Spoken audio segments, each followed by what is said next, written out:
Irmãos, aqui é Ronaldo Costa para o canal Vida no Espírito Santo e o nosso assunto de hoje é o arrependimento salutar. Incendeia minha alma, incendeia minha alma, incendeia minha alma. Esse vídeo é uma continuação do último vídeo que tem como título Corações Contritos e Corações Fechados. Convido você a ver esse vídeo para depois estar com esse aqui. Olha só o que diz Atos 2, 36 a 38. Que toda a casa de Israel saiba, portanto, com a maior certeza de que este Jesus, que vós crucificastes, Deus o constituiu Senhor e Cristo. Ao ouvirem essas coisas, ficaram compungidos no íntimo do coração e indagaram de Pedro: o que devemos fazer? Pedro respondeu: arrependei-vos e cada um seja batizado em nome de Jesus Cristo para a remissão dos vossos pecados e recebereis o dom do Espírito Santo. Olha só essa passagem de Pedro, aonde afirma não somente para aquela geração que estava no cenáculo de Jerusalém, vendo o Espírito Santo descendo sobre os apóstolos, mas também se estende a mim, se estende a você. Vós matastes a Jesus de Nazaré. São os nossos pecados que colocaram Jesus na cruz. São Paulo compreendeu isso anos depois e ele escreveu na carta de Romanos: o Senhor Jesus morreu pelos nossos pecados. E também eu e você agora mesmo, muitos anos depois, essa verdade não deixa de ser verdade. Jesus morreu por mim, Jesus morreu por você, pelos nossos pecados, para que nós pudéssemos ter acesso a Deus.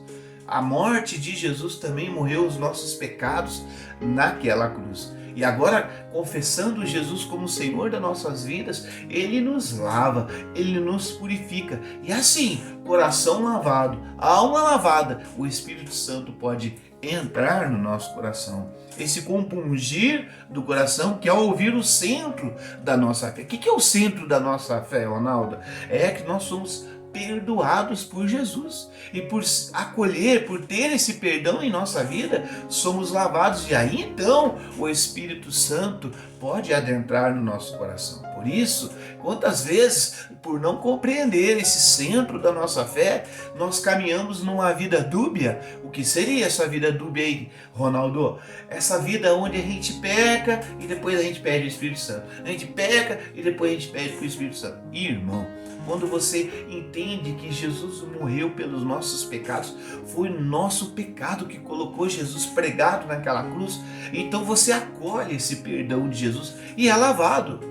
Eis agora esse arrependimento salutar que aquele povo estava sentindo compungir o coração, ou seja, eles perceberam que a sua ação particular, a sua ação de todos os dias da sua vida, aonde culminou em ofensa a Deus, aonde culminou em pecado, eis que aquela ação Jesus fala: eu sei que você pecou, eu sei que você errou, meu filho, eu abraço agora na cruz, eu levo na cruz o seu pecado. Agora a gente sente sabendo que Jesus intercedeu por nós, Jesus levou por nós aquilo que seria a nossa dívida, o nosso pecado, Ele levou por nós. Olha como Jesus nos ama, não é verdade? Eu me recordo daquela canção do Anjos de Resgate que traduz bem isso. Foi por você que eu me deixei ser tão chagado e ferido. Por isso sinta-se amado e querido, pois é o meu amor que cura a sua dor. Irmão, aquele povo estava sentindo isso quando Pedro falava, e agora você também pode sentir isso se você de fato abrir o coração. Por isso eu falei para você ver aquele vídeo anterior, porque ele fala corações fechados e corações contritos. O coração contrito começa a perceber que nós temos uma responsabilidade, uma culpabilidade, vamos dizer assim, naquele Jesus que foi para a cruz. Mas esse Jesus não foi para a cruz porque foi obrigado, não. Ele quis assumir a sua dívida, o seu pecado naquela cruz. Como não recordar do centro da nossa fé e não atribuir aquele João 3,16 que diz assim: de tal forma Deus amou o mundo que enviou seu Filho único para morrer pelos nossos pecados. Aquele evangelho é o centro da nossa fé, esse versículo é o centro da nossa fé. Ninguém consegue crescer no cristianismo se não passar por esse processo de compungir-se, de se sentir assim culpado, de dizer: meu, eu merecia a condenação, mas ao mesmo tempo ser acolhido por esse Jesus que vai para a cruz por mim, por você, e te ama de tal forma que acolhe o seu pecado, não te condena e te salva e te lava. E mais do que isso, esse Jesus, depois de te lavar você, ele coloca o seu Espírito Santo no seu coração. Esse é o processo cristão de conversão, não é? Olha o que diz o Catecismo da Igreja Católica lá no capítulo 1033. Nos lembra que arrependimento é dar acolhimento ao amor misericordioso de Deus e permanecer junto dele por nossa própria livre escolha. Nós escolhemos viver no pecado, mas agora não. Vendo tudo aquilo que o pecado acarreta, ou seja, foi o pecado que Jesus levou naquela cruz e o fez sofrer tanto, eis que agora nós, por livre escolha, não optamos mais por isso. Não queremos mais que Jesus continue naquela cruz sofrendo por causa da nossa péssima escolha. O Espírito Santo nos leve pelo dom do entendimento a compreender essa verdade, irmão. Volte o seu olhar nos evangelhos.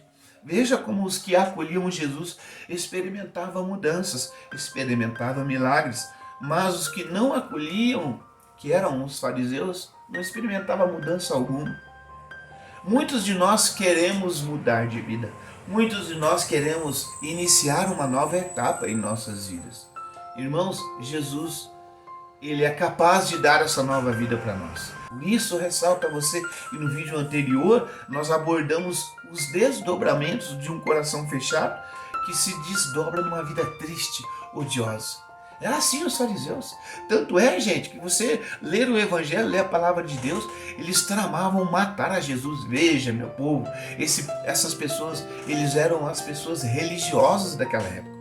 Mas o seu coração não mudava, Deus não conseguia adentrar nesse coração. E agora Jesus está dizendo que é através dele, através da sua morte, através da sua ressurreição, que nós possamos encontrar um rumo novo na nossa vida. Mas aquele coração fechado, cheio de ódio, de tristeza, que tramitava a morte do Senhor Jesus, não se abria, não se arrependia e, é claro, não mudava de vida, né? Catecismo da Igreja Católica, parágrafo 1432, vem dizer assim: é ao descobrir a grandeza do amor de Deus que o nosso coração é abalado pelo horror e peso do pecado e começa a ter receio de ofender a Deus pelo pecado e de estar separado dele. Isso é o arrependimento salutar. Você percebe, o Espírito Santo te revela o que é o mal do pecado. E agora, a partir disso, né, por você perceber que a sua liberdade lhe fez ofender a Deus e matar a Jesus, eis agora que com a sua própria liberdade você fala: eu não quero mais fazer isso. Arrependimento salutar, gente, não é chorar. Arrependimento salutar é dar passos numa mudança de vida que culmina em exercer bem a liberdade. Exercer bem a sua salvação que Jesus trouxe a você. Jesus te salvou daquilo que lhe condenaria, que era o pecado. Agora Jesus também capacita você, lava você para viver de uma forma que agrade a Deus, que ame a Deus, que honre a Deus. E assim nós vamos dando testemunho de Deus no mundo. Raniero Cantar a Missa reforça assim para nós: como é grande e digna do homem a confissão de pecado, quando é sincera e livre. Ela permite a Deus ser Ele mesmo. Quem é esse Deus? Miqueias, lá no capítulo 7, versículo 18, diz assim: o Deus que perdoa os pecados. Voltamos a juntar todo esse quebra-cabeça que diz: de tal forma Deus amou o mundo que enviou o seu Filho único para que o mundo não pereça. Agora, esse Deus que perdoa os pecados, é em Jesus que ele perdoa o pecado. Você quer o perdão dos pecados para a sua vida?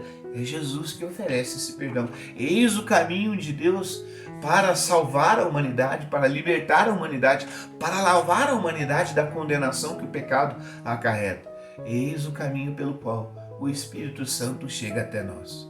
É o arrependimento, é o desejo de não mais viver uma vida que nos distancie do Senhor. Queremos finalizar aqui com um Catecismo, capítulo 1490, um movimento de regresso a Deus pela conversão e arrependimento implica dor e aversão em relação aos pecados cometidos e o firme propósito de não mais tornar a pecar. É o que Jesus disse para aquela mulher adulta. Cadê os que te condenam? Eu também não te condeno. Vai e não torne mais a pecar. Vamos finalizar aqui com uma oração? Espírito de Deus, verdadeiro Deus, tu que desceste no Jordão e no cenáculo e que me iluminaste pelo batismo na fonte sagrada, eu pequei contra o céu e contra ti. Purifica-me de novo com teu fogo divino, como fizestes aos apóstolos pelas línguas de fogo. Concedei-nos, ó Deus onipotente, que mereçamos com as nossas persistentes orações a graça de receber o Espírito Santo, para que, auxiliados por ele, nos libertemos de toda a tentação e alcancemos o perdão dos pecados. Por nosso Senhor Jesus Cristo, vosso Filho, na unidade do Espírito Santo. Amém. Em nome do Pai, do Filho e do Espírito Santo. Amém. Até a próxima, irmão.